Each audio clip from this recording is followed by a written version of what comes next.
Vault 95. When we first visit it, it's infested with gunners. After they're taken out, we can begin to uncover the true story behind this vault and its 72 residents. We get a clearer picture of what this vault was, on the surface anyway, when we visit the Overseer's office. Here we find a circle of chairs, some with the hapless residents still in them, and a veritable ocean of coffee. This looks like an Alcoholics Anonymous meeting. And as we delve into the Overseer's terminal, we see that's exactly what it was. This vault was a giant treatment center for addicts. Once on the Overseer's terminal, we find something odd. That the Overseer is not hired by Vault-Tec. Instead, he or she is elected from the Vault residents based on a merit system.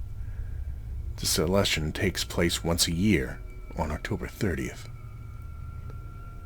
The Overseer-elect was to serve as sort of a group leader to facilitate the treatment of the Vault population as a whole. And, as it seems, that they were successful. The 5 years in, and they're debating whether or not to continue treatment or whether it's even necessary. A resident named Randall pushes for continued treatment. Remember that name, Randall. We'll get back to it later. The Overseer expressed agreement with Randall's sentiments. They voted, and the vote to continue the program was unanimous. As we exit the Overseer's office and pass through the atrium, a question presents itself. What went wrong here? How did it happen? We're about to find out more in the residential section. In the residential section, we find residents in their rooms with vials of Psycho and Jet.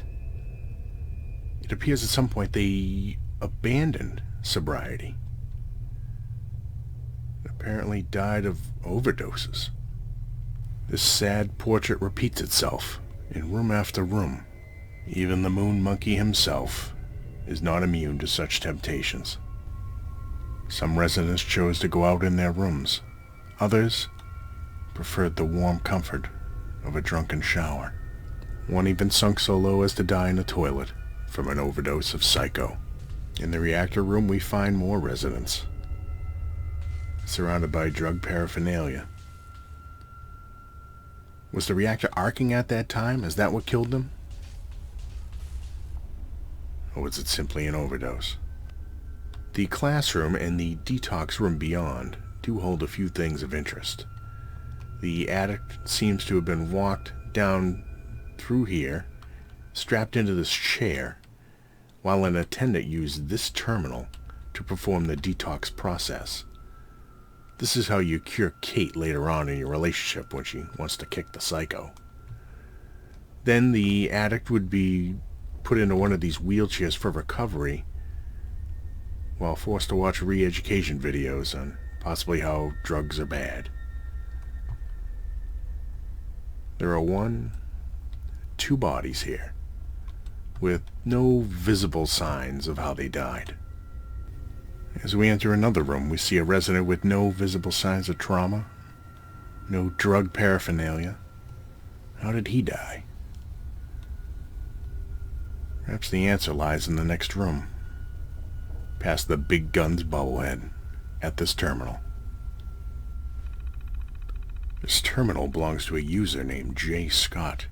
He's made 4 logs, blaming Vault-Tec for the sudden appearance of a large stash of chems and alcohol in the vault. Apparently, the residents began grabbing what they could and fighting each other as the urge to feed their addictions became too strong in the face of such temptation. He hears gunshots. He hid, not ready to give up his hard-fought sobriety. Log 3 shows him still standing strong. But Log 4, the last entry, shows his resolve wavering. Is this man in the room outside JScott? We don't know, but there's no drug paraphernalia around him. We can only hope that he died sober, whoever it was. In the hallway, we find a body with a gun and a stash of alcohol and chems. How did all this get here? To undo the hard work that these residents had put in on getting and staying sober. This terminal belongs to an R. Gutierrez. I'm not sure if the R stands for Randall, as in the gentleman that was talked about in the overseer's log. But it's pretty close. It all fits. I'm going to read this verbatim. Welcome user R. Gutierrez. Your orders are as follows. Ensure all residents do not stray from the Vault-Tec rehabilitation program. It is paramount that it is strictly followed for our research objectives. You will act as any other resident. Your backstory and identity should already be committed to memory and will not be recounted here. You are to work with the overseer-elect on any compliance issues, while ensuring ignorance of your special objectives. After 5 calendar years, your objective will shift. You will open up the hidden storage compartment you were shown during your training. Allow the residents to discover the stash of chems within on their own. Once it has been discovered, you are to thoroughly document the response of the community.